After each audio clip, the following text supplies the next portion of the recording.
Hello everyone, welcome back to Abhigyan tutorials YouTube channel. आज से हम लोग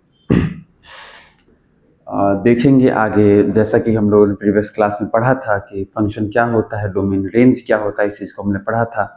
तो आज हम लोग कुछ इस पे एग्जाम्पल को प्रैक्टिस करेंगे और इससे आगे बढ़कर हम लोग ट्रिग्नोमेट्री जानेंगे कि क्या होता है, कुछ बेसिक ट्रिग्नोमेट्रिक फंक्शंस के बारे में जानेंगे। ट्रिग्नोमेट्री का इंट्रोडक्टरी क्लास ये होने वाला है। देखो, मैथ्स की उतनी ज़्यादा ज़रूरत हमें है नहीं, लेकिन एक्सप्रेस करने के लिए फिजिक्स में जो भी हम पढ़ेंगे उसको एक्सप्रेस करने के लिए तो मैथमेटिक्स आनी चाहिए, और क्वेश्चन सॉल्व करने के लिए भी मैथमेटिक्स की ज़रूरत हमें पड़ेगी। इसलिए बेसिक हम लोग उतना मैथमेटिक्स सीखेंगे जितना हमारे लिए ज़रूरी है। इसी कड़ी में आगे बढ़ते हुए आज हम लोग ट्रिग्नोमेट्री को सीखेंगे। उससे पहले कुछ देखते हैं बेसिक फंक्शंस के एग्जाम्पल्स को। सबसे पहला एक एग्जाम्पल देखते हैं। जैसा कि हमने लास्ट क्लास में डिस्कस किया था कि फंक्शन जो है एक मशीन है, जिस मशीन में एक तरफ से इनपुट डालो, बीच में कुछ प्रोसेस होगा और उसके बाद आपको आउटपुट मिल जाएगा। ठीक है, तो चलो इसी कड़ी में आज एक एग्जांपल देखते हैं। तो सबसे पहला एग्जांपल जो है वो ये है कि हम लोग देखते हैं वॉल्यूम जो है वो फंक्शन ऑफ रेडियस है। Volume of sphere is function of radius. और वॉल्यूम ऑफ स्फीयर का फॉर्मूला क्या होता है? 4/3 पाई आर क्यूब।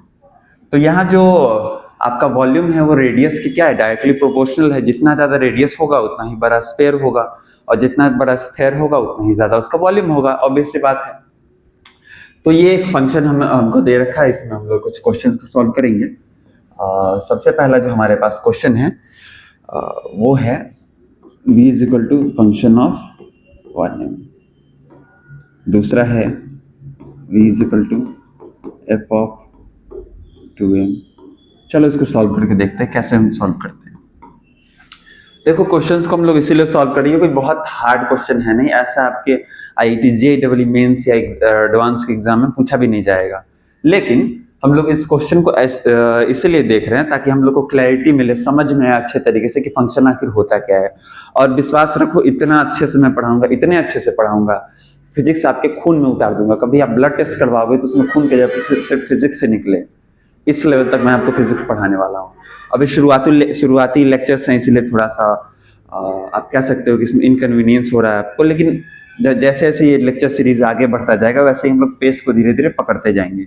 शुरू में ही अगर मैं ज़्यादा कर दूँ तो फिर आपका धीरे धीरे से इंटरेस्ट खत्म होने लगेगा। इसलिए थोड़ा थोड़ा करके करना ही ज़रूरी है। अलग अलग छोटे छोटे लेक्चर्स हम लोग बनाएंगे, ज़्यादा बड़ा होगा नहीं। तो देखो, जैसे इसको हमको सॉल्व करना है तो कैसे करेंगे?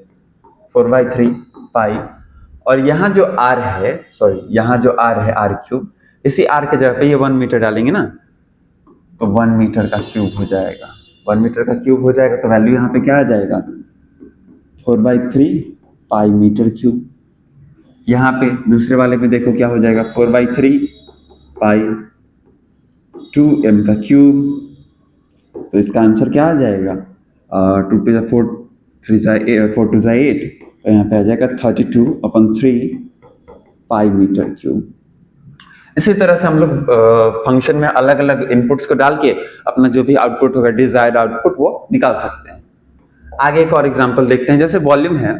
अच्छा, एक और चीज मैं बताना चाहूंगा कि इस तरह का जो भी फंक्शन होता है जिसमें ये क्यूब है पावर में, तो इसको हम लोग क्यूबिकल फंक्शन कहते हैं। क्या कहते हैं? Cubical function. इस तरह के फंक्शंस को हम लोग क्यूबिकल फंक्शंस कहते हैं। नंबर 2, इसी तरह से आप लोग चाहो तो एग्जाम्पल एक प्रैक्टिस कर सकते हो अपने प्रैक्टिस के लिए, अपने इस कंसेप्ट को इनहेंस करने के लिए, ज़्यादा अच्छा बनाने के लिए, एक्सपर्टीज के लिए। आप चाहो तो surface area, total surface area, ये सब चीज़ पे निकाल लो। किसी भी शेप पे निकाल के देख सकते हो, किसी भी चीज़ पे कर सकते हो।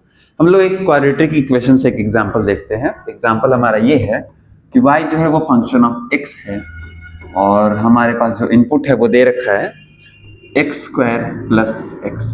मतलब ये किस तरह से रिलेटेड है? देखो, यहाँ पे जो इनपुट है उसका जब हम स्क्वायर करेंगे और उसमें इनपुट को ही ऐड करेंगे तो हमारा क्या आ जाएगा? आउटपुट आ जाएगा। एक बार और मैं बोल रहा हूँ, इनपुट का स्क्वायर करेंगे और उसमें इनपुट को ही ऐड करेंगे तो हमारे पास क्या आ जाएगा? आउटपुट आ जाएगा। चलिए इस पे कुछ बेसिक क्वेश्चंस को बना के देखते हैं कुछ इनपुट डाल के कि क्या क्या हमारे पास आउटपुट आता है। नंबर 1, जैसे हमारे पास क्वेश्चन है, जैसे हमारे पास क्वेश्चन है, हमको निकालना है इसमें f0 पे और दूसरा है नंबर 2 F1 पे, तीसरा F3 पे। पहले इन तीनों बेसिक्स को निकालते हैं, उसके बाद हम लोग देखते हैं कि आगे इसमें हम लोग क्या क्या कर सकते हैं। फिर इसी में हम लोग जानेंगे कि कंपोजिट फंक्शन क्या होता है, उस चीज को हम लोग समझने वाले हैं। F0 है तो कैसे होगा, 0 का square plus 0 is equal to 0। दूसरा 1 का square plus 1 is equal to 1। तीसरा F3 है, देखो इसके जगह पे 3 डालेंगे इसके जगह पे, तो 3 का square plus 3 is equal to 12 आ गया हमारे पास। चलो अब इसमें हम लोग देखते हैं, सॉरी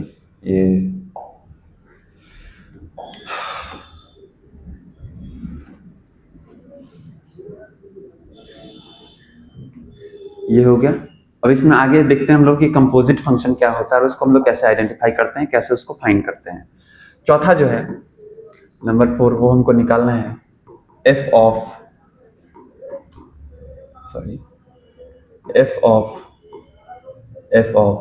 1। दूसरा पांचवा जो है हमारा वो है f ऑफ 2। तीसरा नंबर 6 जो है वो ये है f ऑफ 3। इसको कैसे फाइंड आउट करेंगे, तो देखो बच्चे बेसिक सी बात है, हमारे पास f ऑफ 1 का वैल्यू ऑलरेडी गिवन है, ऑलरेडी हम लोगों ने फाइंड आउट किया है f1 का वैल्यू। तो f1 का जो वैल्यू है उस वैल्यू को इसमें पुट कर देंगे, फिर हम दोबारा f1 के वैल्यू के साथ फंक्शन उसका निकाल लेंगे। इसको हम लोग कैसे पढ़ते हैं, f ऑफ 1, f ऑफ 2, इस तरह से इसको पढ़ते हैं। और ये जो इस तरह का फंक्शन होता है जिसमें डबल फंक्शन होता है उसको हम लोग कंपोजिट फंक्शन कहते हैं। क्या कहते हैं, कंपोजिट फंक्शन। इस तरह के फंक्शन को हम लोग कंपोजिट फंक्शन के नाम से जानते हैं। चलिए तो सबसे पहला जो है f ऑफ 1, इसको कैसे निकालेंगे इस चीज को हम लोग देखते हैं। जैसा कि आप लोग देख सकते हैं f ऑफ 1 का वैल्यू ऑलरेडी हमने फाइंड कर लिया है, वो है 1। तो इसमें क्या हो जाएगा, f ऑफ 1 के जगह पे 1 लिख देंगे, f ऑफ 1। अब f ऑफ 1 का वैल्यू जो होगा उसको इसमें आप लोग लिख देंगे। देखिए f ऑफ 1 का क्या वैल्यू हो जाएगा, 1 का स्क्वायर करेंगे तो 1 का स्क्वायर प्लस 1, 1 का square plus 1 is equal to क्या हो जाएगा, 1 प्लस 1 इज इक्वल टू 2। ठीक, तो f ऑफ 1 का वैल्यू आ गया। अब देखते हैं f ऑफ 2 का क्या वैल्यू होगा। f ऑफ 2 का क्या होगा, f ऑफ 2 का हम लोगों ने यहाँ पे फाइंड नहीं किया है, तो ये मैं आप लोगों को छोड़ता हूँ। f ऑफ 2 का आप लोग यहाँ से निकालोगे पहले, उसके बाद जब भी आप जिस समय भी ये वीडियो देख रहे हो, आपके पास जब भी ये वीडियो पहुंचता है तो उस टाइम पे क्या करोगे, f ऑफ 2 का वैल्यू यहाँ से निकालोगे, उसके बाद यहाँ पे f ऑफ 2 का वैल्यू निकालोगे। हम लोग देखते हैं f ऑफ 3 का वैल्यू क्या होगा, इसका क्या वैल्यू होने वाला है। जैसा कि आप लोग देख सकते हो f ऑफ 3 का वैल्यू ऑलरेडी गिवन है, 12 हो जाएगा। तो f ऑफ 12 का क्या वैल्यू होगा, यहाँ पे इसको सॉल्व करते हैं। तो हम लोग x स्क्वायर है, जहां भी x है उसके जगह पे स्टूडेंट्स हम लोग 12 को डालेंगे, तो 12 का स्क्वायर प्लस 12 हो जाएगा। तो कितना हो जाएगा, 144 प्लस 12 दैट इज 156। तो आप लोग को अभी तक बहुत हद तक क्लियर हो गया होगा कि हम लोग कैसे करने वाले इस चीज को, हम लोग कैसे आगे फंक्शंस को कैसे यूज करने वाले, ये आप लोग को बहुत हद तक क्लियर हो गया होगा। लेकिन फिर भी हम लोग कुछ और एग्जांपल्स की मदद से इस चीज को देखते हैं। जैसे एक और एग्जांपल, ये बहुत बढ़िया इस बुक का क्वेश्चन है, वो है f ऑफ x, और यहाँ पर जो इक्वेशन हमारे को गिवन है वो है f³ प्लस 2x। अब इसमें हमको निकालना है पहला नंबर 1 f ऑफ 1, दूसरा नंबर 2 ये है f ऑफ 2। ठीक है, चलिए दोनों को हम लोग फाइंड आउट करते हैं कि क्या होने वाला है। जैसे इसमें आप देख सकते हो f है, यहाँ इसको तो मन में ही निकाल सकते हो, उतना कुछ है नहीं, ये बेसिक मेंटल मैथ है। 1 है तो 1 का क्यूब क्या हो जाएगा, 1 ही हो जाएगा। 1 को कितनी बार भी आपस में मल्टीप्लाई कर ले 1 ही हो जाएगा। तो 1 का क्यूब प्लस 2x, तो क्या हो जाएगा, 1 plus 2 into 1 is equal to 2, तो हो जाएगा यहाँ पे 3, f ऑफ 3 हो जाएगा। और दूसरा वाला क्या हो जाएगा, f ऑफ 2 क्या हो जाएगा, 2 3 जा 8, 8 प्लस 2 2 जा 4, 8 4 12, f ऑफ 12 हो जाएगा। अब इस चीज को वापस हमें इस इक्वेशन के थ्रू पुट करके इनपुट डाल के निकाल लेंगे। तो हमारे पास इनपुट है अभी 3, तो क्या हो जाएगा, 3 का क्यूब है तो 3 का पावर 3 प्लस 2 इंटू 3, तो क्या हो जाएगा, 3 3 ज़ा 9, 9 प्लस 6, 9 6 15, ये वैल्यू हमारे पास आ जाएगा। सॉरी क्यूब है अरे यार, ये क्यूब है ना, क्यूब है तो कैसे करेंगे, 3 3 ज़ा 9 3 ज़ा 27, 27 प्लस 6 33। दूसरा वाला जो है वो है 12 का क्यूब, 12 का क्यूब प्लस 2 इंटू 12 हो जाएगा। इसको आप लोग खुद से फाइंड आउट कर लोगे, जो भी हो जाएगा ये हमारा आंसर आ जाएगा। चलिए आगे हम लोग देखते हैं एक और एग्जाम्पल के साथ। ये बहुत धमाकेदार एग्जाम्पल है, ये अभी तक जितना भी हम लोगों ने एग्जाम्पल किया है, जितने भी हम लोग क्वेश्चंस करे हैं, उसमें ऐसा एग्जाम्पल आपने कभी नहीं देखा होगा।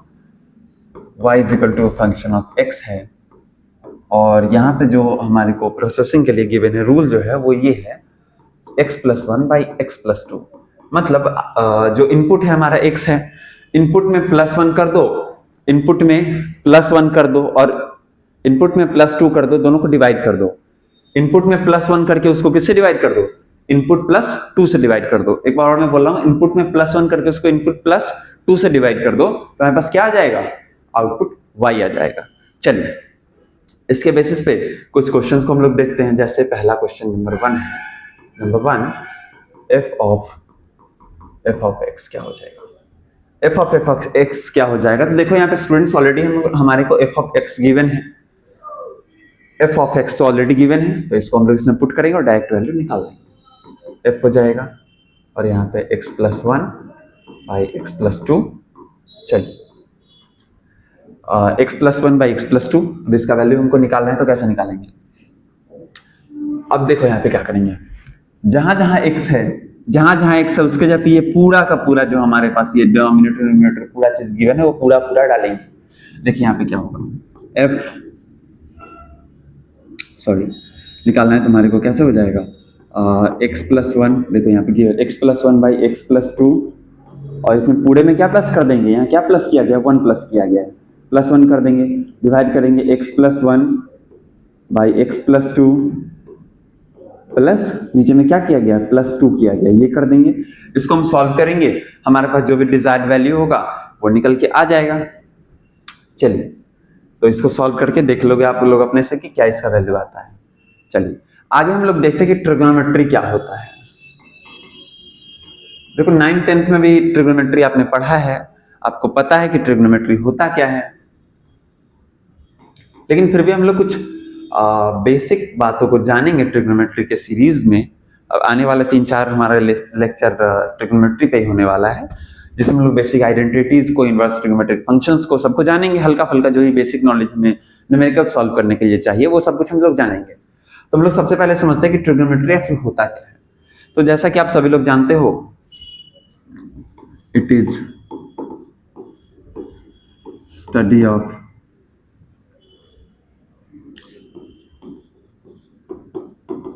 relation between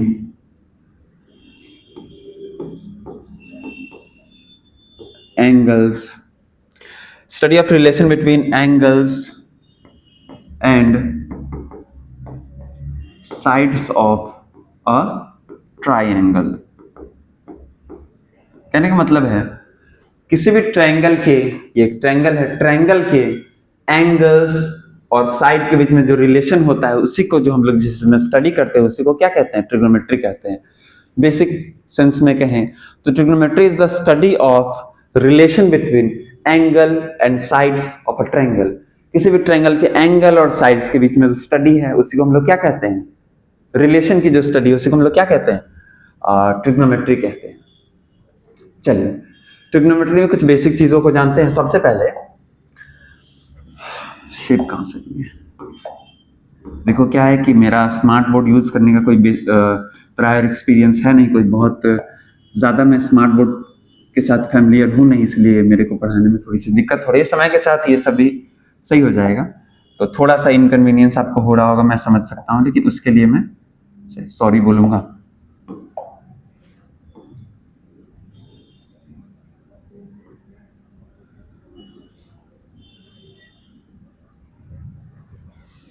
चलिए हम लोग देखते हैं जैसे ये क्या है, एक सर्कल है, सर्कल है तो इसमें देखिए अलग अलग क्वाड्रेंट्स है, 1 2 3 4 अलग अलग क्वाड्रेंट्स हैं। ये आप लोग ना अच्छे से आप मैथ्स में पढ़ोगे, मैथ्स में अपने फर्स्ट चैप्टर से आप लोग शुरू करोगे। ट्रिग्नोमेट्री में तो आपको पता चलेगा रेडियन क्या होता है, डिग्री क्या होता है, कैसे रेडियन से डिग्री कन्वर्जन करते हैं, इन सब चीजों को आप लोग सीखने वाले हो। चलिए यहाँ पे हम लोग देखते हैं, यहाँ पे हम लोग देखते हैं जैसे ये है, इसको मान लेते हैं, ये जो पॉइंट है इसको ए मान लेते हैं, और यहाँ पे कोई और पॉइंट कंसिडर कर लेते हैं बी। चलो तो ये जो है हमारा, ये क्या हो जाएगा, ये इस सर्कल का रेडियस है और ये भी इस सर्कल का रेडियस है, ये दोनों इस सर्कल का रेडियस है। अब देखो यहाँ पे कुछ एंगल बन रहा होगा थीटा। अब मैं आपसे अगर ये पूछूं कि इसका आर्क क्या है, तो ये जो ए बी आर्क है वो क्या है, इस एंगल का आर्क है, इस एंगल की वजह से आर्क बन रहा है। ये माइनर आर्क है और ये बाकी पूरा मेजर आर्क है। ये चीज आप लोग क्लास में पढ़ चुके हो वॉल्यूम सरफेस एरिया में, सॉरी वॉल्यूम सरफेस एरिया नहीं, किसी और चैप्टर में, लेकिन आप लोग पढ़ चुके हो क्लास 10 में। चलिए तो आर्क का लेंथ क्या हो जाएगा, आर्क का लेंथ जो है वो क्या है, यहाँ पे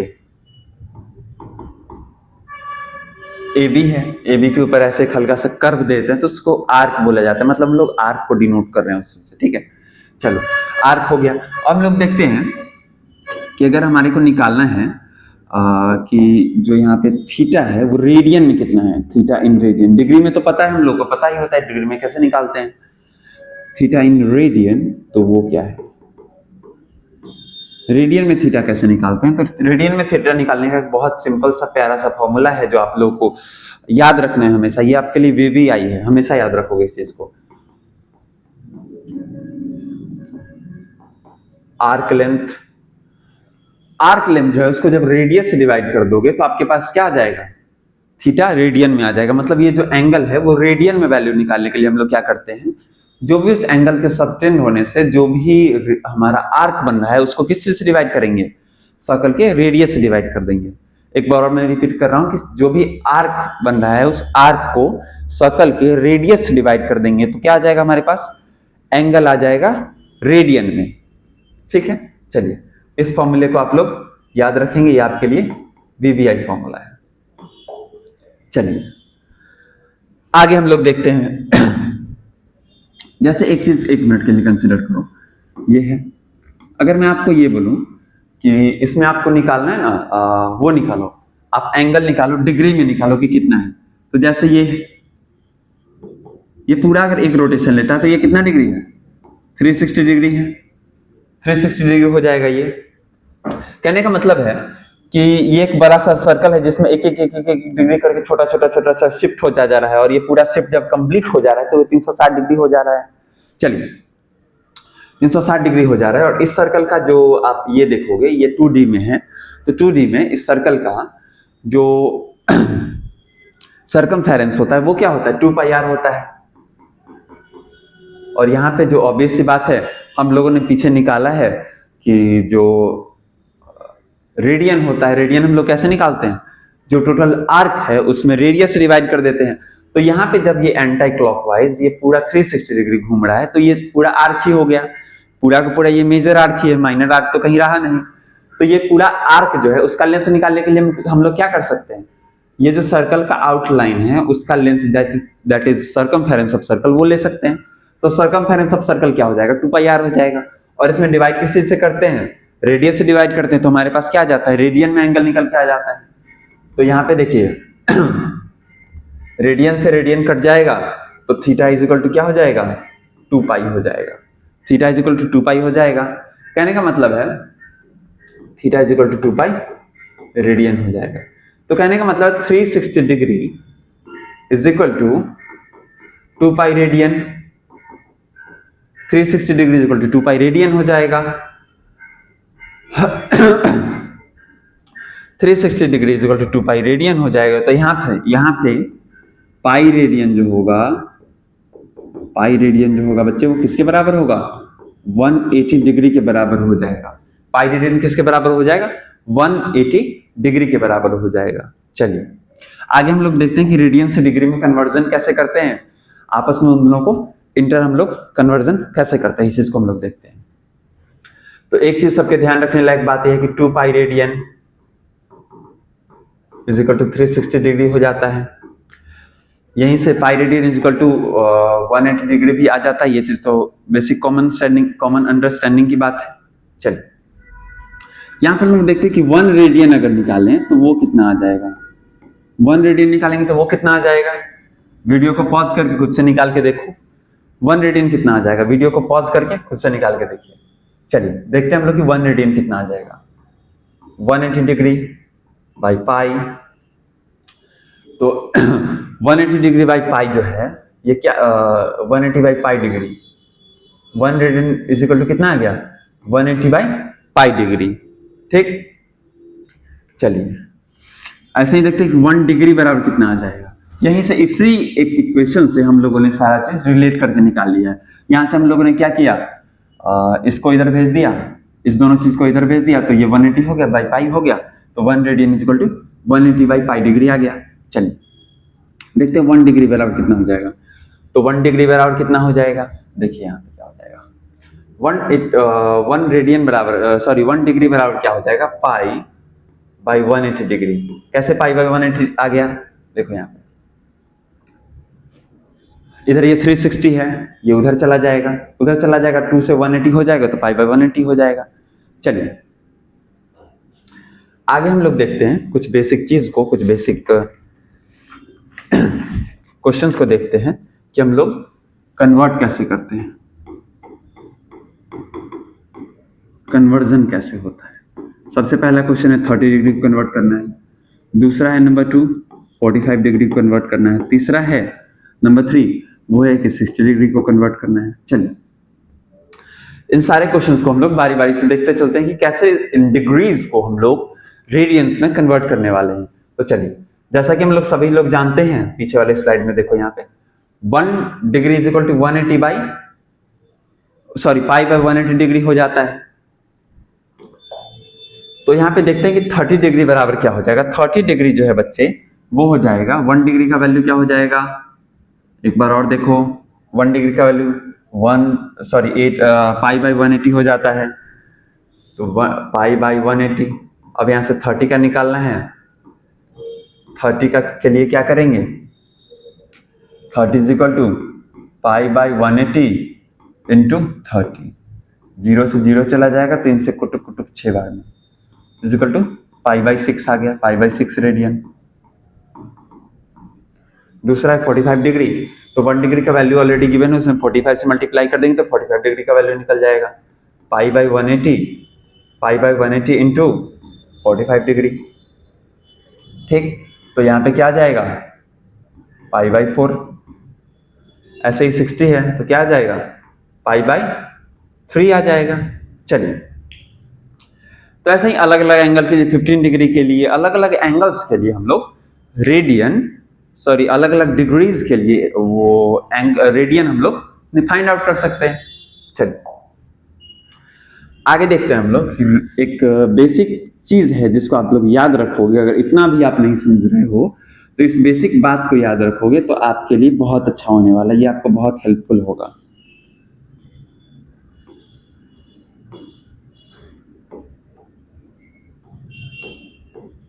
चलिए एक बार फिर से रिवाइंड करो। रेडियन को डिग्री में कन्वर्ट करने के लिए हम लोग क्या करते हैं, 180 बाई पाई से मल्टीप्लाई करेंगे, 180 बाई पाई से मल्टीप्लाई करेंगे, और उसी का उल्टा अगर डिग्री को रेडियन में कन्वर्ट करना हो तो हम लोग क्या करेंगे, पाई बाई 180 से मल्टीप्लाई करेंगे। बस यही जो है पूरा जितना भी पिछले 3-4 स्लाइड से मैंने बताया है उन सब का जो समरी है वही यही है। बस इसको याद रखोगे, रेडियन से डिग्री में 180 बाई पाई, डिग्री से रेडियन में पाई बाई 180, दोनों से मल्टीप्लाई कर देना है, आप दोनों में कन्वर्जन कर सकते हो। चलिए आगे हम लोग को क्या पढ़ना है, आगे देखते हैं। अब देखते हैं हम लोग बेसिक ट्रिग्नोमेट्रिक रिलेशंस को, बेसिक कुछ ट्रिग्नोमेट्रिक रिलेशंस के बारे में कुछ जानकारी हम लोग को होना चाहिए, वो हम लोग देखते हैं। देखो एक बड़ा प्यारा सा सर्कल बन गया।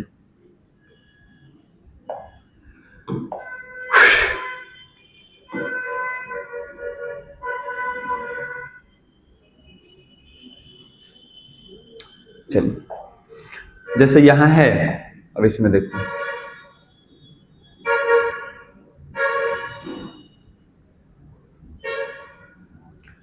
ये एक ट्रायंगल है। इस ट्रायंगल में आप एक चीज देख सकते हो बच्चे, इसका जो रेडियस है वो r है, रेडियस r है, तो ये भी क्या हो जाएगा, r हो जाएगा। ये यहाँ रेडियस है ना, इसके सेंटर से, ये इसका सेंटर है सी से लेके इसके बाउंड्री लाइन को टच कर रहा है, तो ये इसका रेडियस है। अब लोग देखते हैं कि ये जो लेंथ है हमारे पास दिया हुआ, ये जो परपेंडिकुलर है वो है y, ये है x, तो r कितना हो जाएगा, under root x square plus y square, x square plus y square हो जाएगा। चलिए, और इस ये जो कोऑर्डिनेट है इसका क्या हो जाएगा, एक्स और वाई हो जाएगा, उस पॉइंट का कोऑर्डिनेट एक्स और वाई हो जाएगा। चलिए, यहाँ पे एंगल है थीटा। अब बाकी हम लोग देखते हैं कि अगर हमको कहा जाए साइन थीटा, कॉस थीटा और टेन थीटा निकालने के लिए, तो हम लोग कैसे निकालेंगे। आप लोगों ने क्लास 10th में भी इस चीज को पढ़ा है, आपको पता होगा कि कैसे निकालेंगे, फिर भी हम लोग उस चीज को एक बार रिवाइंड करते हैं कैसे निकालेंगे। पहले इसको छोटा कर लेते हैं।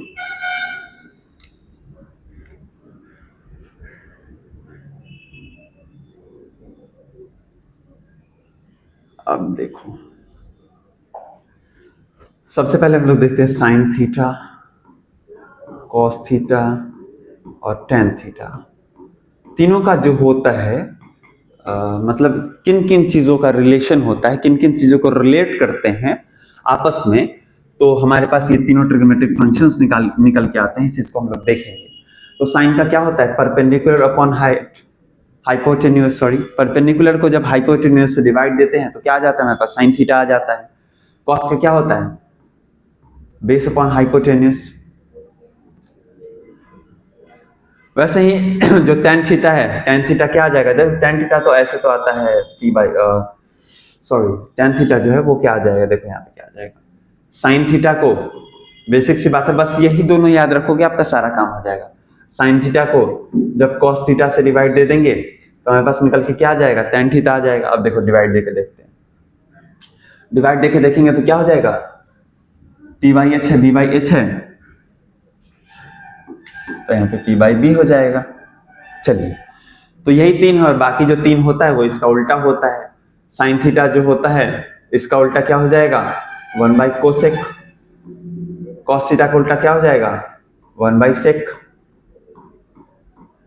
टेन थीटा का उल्टा क्या हो जाएगा, वन अपॉन कॉट थीटा, है ना। तो यही तीन है। आपको अगर ये चीज याद नहीं है तो इसको एक और बेसिक तरीके से याद कर सकते हैं, बहुत इंटरेस्टिंग तरीका है, लेकिन पहले हम लोग इसको देखते हैं। पहले दो चार इस पे कुछ एग्जांपल इसका समझ लेते हैं, क्लैरिटी हो जाए, उसके बाद उस बेसिक एक अच्छे से प्यारे से ट्रिक को जानेंगे, बहुत मजेदार ट्रिक है। चलिए, जैसे हमको अगर इसमें निकालना है कि साइन थीटा क्या होगा, अगर हमको निकालना है कि साइन थीटा क्या होगा, एक मिनट, साइन थीटा क्या होगा तो हम लोग कैसे निकालेंगे। परपेंडिकुलर अपॉन हाइपोटेन्यूज है, तो परपेंडिकुलर यहाँ पे कौन सा है, ये वाला है, वाई वाला। देखो यहाँ पे क्या हो जाएगा, बात एक समझिए बच्चे, बात ये है ना कि जो भी एंगल आपका हो, थीटा जहां पे हो, थीटा जहां पे सबटेंड कर रहा है, यहाँ पे थीटा यहाँ है, थीटा जिसके तरफ मुंह फाड़ के देख रहा होगा, थीटा जिसके तरफ आंख गड़ा के देख रहा है, वो क्या है मेरा, वो है आपका परपेंडिकुलर। और थीटा जिससे बैठा हुआ है वो क्या है, बेस है। बी से बैठा, बी से बेस, थीटा इस पे बैठा हुआ है, इस वाले पे, तो ये क्या है, बेस है। थीटा किसको देख रहा है, ये इसको देख रहा है, इस लाइन को, वाई वाले को देख रहा है, तो ये क्या हो जाएगा, परपेंडिकुलर हो जाएगा। और जो हाइपोटेन्यूज है वो किसी भी सिचुएशन में चेंज नहीं होता है, हाइपोटेन्यूज किसी भी सिचुएशन में चेंज नहीं होता है, लेकिन हमेशा जो थीटा होता है, थीटा के सामने वाला जो साइड है वो क्या हो जाएगा, परपेंडिकुलर हो जाएगा। थीटा जिस पे बैठा हुआ है, जिस पे थीटा सबटेंड कर रहा है, वो क्या हो जाएगा, वो हो जाएगा हमारा बेस, वो हमारा बेस हो जाएगा। चलिए, अब इसके हिसाब से देखते हैं पी बाई एच क्या हो जाएगा। पी क्या है, वाई है, बाई एच क्या है, under root x square plus y square. चलिए, अब और दूसरा देखते हैं। दूसरा जो है वो क्या हो जाएगा, यही तो फायदा होता है स्मार्ट बोर्ड होने का।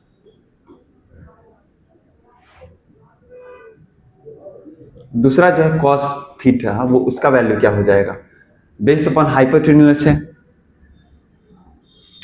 तो बेस जो है हमारे पास वो क्या है, जिसपे एंगल जिस पे बन रहा है, जिस पे सबटेंड कर रहा है, वही बेस हो जाएगा। तो ये वाला बेस है, तो बेस का वैल्यू क्या है, एक्स है, और बाई हाइपोटेन्यूज हो जाएगा under root x square plus y square. इसी तरह से हम लोग इसको निकाल सकते हैं tan थीटा को। tan थीटा निकालने के लिए या तो सीधे निकालो या दोनों को डिवाइड देकर निकालो। उसके बाद क्या कर सकते हैं हम लोग, बाकी जो 3 ट्रिग्नोमेट्रिक फंक्शंस हैं उसको आप इसका रिवर्स मान के निकाल सकते हो। जैसे साइन का उल्टा कोसेक होता है, कॉस का उल्टा सेक होता है और tan का उल्टा कॉट होता है। चलिए, तो जैसा कि हम बात कर रहे थे एक बेसिक ट्रिक के बारे में, उस ट्रिक को हम लोग समझते हैं कि ट्रिक क्या होगा। उससे पहले एक चीज आपको पता होगा स्टूडेंट्स कि हम लोग क्लास 9th में जो पढ़े हैं ट्रिग्नोमेट्री, उसमें हम लोगों ने क्या किया है, हम लोगों ने उसमें बस इतना ही किया है कि हम लोगों ने एक्यूट एंगल्स का वैल्यू फाइंड आउट किया है। ट्रिग्नोमेट्री में हम लोग एक्यूट एंगल्स का वैल्यू फाइंड आउट किए थे, मतलब 90 डिग्री या उससे कम वाले एंगल्स के लिए। इसमें ऐसा नहीं है, इसमें आपको 90 डिग्री से बड़े एंगल्स, 90 डिग्री से छोटे एंगल्स, ऐसे एंगल्स जो ट्रिग्नोमेट्रिक टेबल में नहीं दिए गए हैं, उनका भी वैल्यू फाइंड आउट करना होगा न्यूमेरिकल प्रॉब्लम्स को सॉल्व करने के लिए। तो उस चीज को हम लोग कैसे फाइंड आउट करेंगे, इस चीज को हम लोग अगले लेक्चर में देखेंगे। हम लोग देखेंगे कि 90 डिग्री से कम कोई एंगल होता है तो उसके लिए कैसे फाइंड आउट करते हैं, कोई 90 डिग्री से बड़ा एंगल है तो उसके लिए कैसे फाइंड आउट करेंगे। चलिए, तो जैसा कि हम बात कर रहे थे, मन में किताब में भी गाली भी दे रहा होगा, कब से बोल रहा है कि ट्रिक बताऊंगा, बता नहीं रहा है। चलिए इस ट्रिक को देखते हैं, ट्रिक क्या है। जैसे है हमारे पास साइन कॉस टेन, तो क्या होता है, साइन का वैल्यू p/h, कॉस का वैल्यू b/h, टेन का वैल्यू p/b, मतलब परपेंडिकुलर अपॉन बेस। चलिए यहां पे देखिए क्या है, तो इसका सिंपल सा तरीका यही है, पिया बोले पिया से हम हैं बेचैन साइन कॉस टेन। पिया बोले पिया से हम हैं बेचैन साइन कॉस टेन। बस इस तीनों को याद कर लोगे, बाकी का 3 क्या है, इसका उल्टा होता है, सीधे इसको उल्टा कर दोगे, इसको उल्टा कर दोगे, इसको उल्टा कर दोगे, तीनों हमारे पास आ जाएगा। साइन का उल्टा कोसेक आ जाएगा, कॉस का उल्टा सेक आ जाएगा, टेन का उल्टा कॉट आ जाएगा। चलिए आगे हम लोग देखते हैं कि स्टूडेंट्स आप लोगों ने ऐसा जरूर देखा होगा कि कहीं पे आपको लिखा हुआ है ऐसे ट्रायंगल एक बना हुआ है, ट्रायंगल बना हुआ है। आप लोगों ने क्लास 10th में भी ऐसा क्वेश्चन शायद 9th-10th में भी ऐसा पढ़ा हो, लेकिन अगर नहीं पढ़ा है तो कोई बात नहीं, मैं यहाँ पे हूँ आपको बताने के लिए। ABC एंगल यहाँ है, थीटा यहाँ सबटेंड कर रहा है, इसको हमको निकालना है, ठीक है।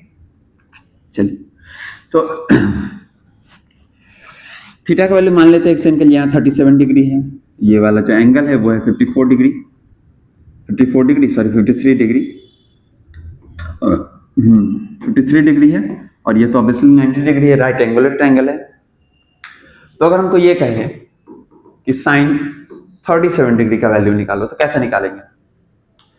जैसा कि हमने पहले ही आपको बताया कि जो हमारे को एंगल दिया गया है, जो एंगल की बात हो रही है, जिस एंगल की बात हो रही है, वो एंगल जिस पे बैठा हुआ है वो क्या है, आपका बेस है, और उस एंगल के सामने वाला जिसको वो आंख फाड़ फाड़ के देख रहा है वो क्या है, वो है परपेंडिकुलर। तो इस केस में परपेंडिकुलर क्या हो जाएगा, ये हो जाएगा, और बेस क्या हो जाएगा, ये हो जाएगा। हाइपोटेन्यूज तो चेंज होने वाला है नहीं, हाइपोटेन्यूज तो चेंज होता नहीं है।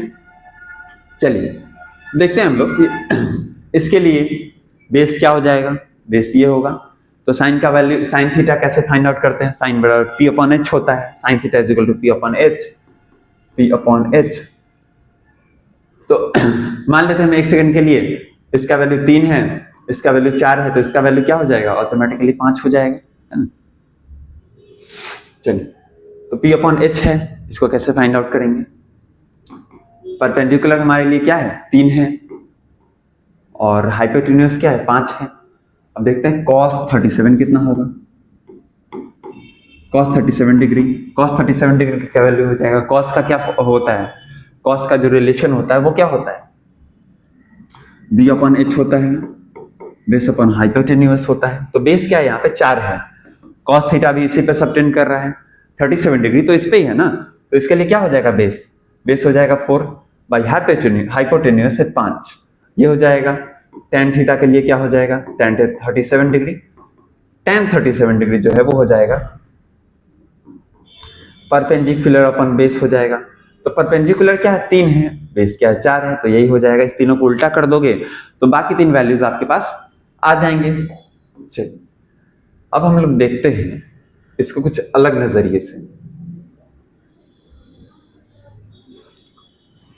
अब एक नया चीज हमारे पास सामने आता है कि हमको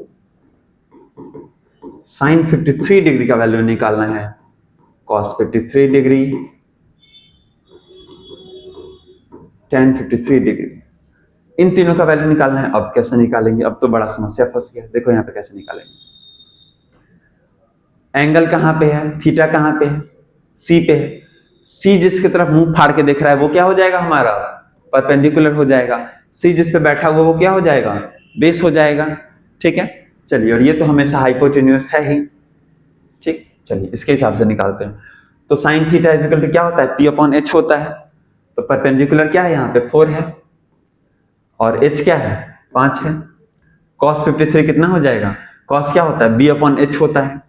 तो बेस क्या है? ये है। बेस यहाँ पे कितना हो जाएगा? 3। और बेस अपॉन हाइपोटेन्यूस होता है। हाइपोटेन्यूस तो कभी चेंज होने वाला है नहीं, 5 का 5 ही रह जाएगा। tan theta equal to p upon b होता है। तो पी जो है यहाँ पे वो क्या है? 4 है और बी क्या है? 3। तो यही इसका वैल्यू आ जाएगा। अब इसका उल्टा कर दोगे तो आपके पास बाकी 3 ट्रिग्नोमेट्रिक फंक्शंस आ जाएंगे। चलिए, एक चीज और जो मैं बताना चाहूंगा आप लोगों को वो ये है कि अगर आप कोई शेप ड्रॉ करते हो, देखो यहाँ पे ये एक सर्कल है। इसमें मैं अगर आप लोगों को बताऊं तो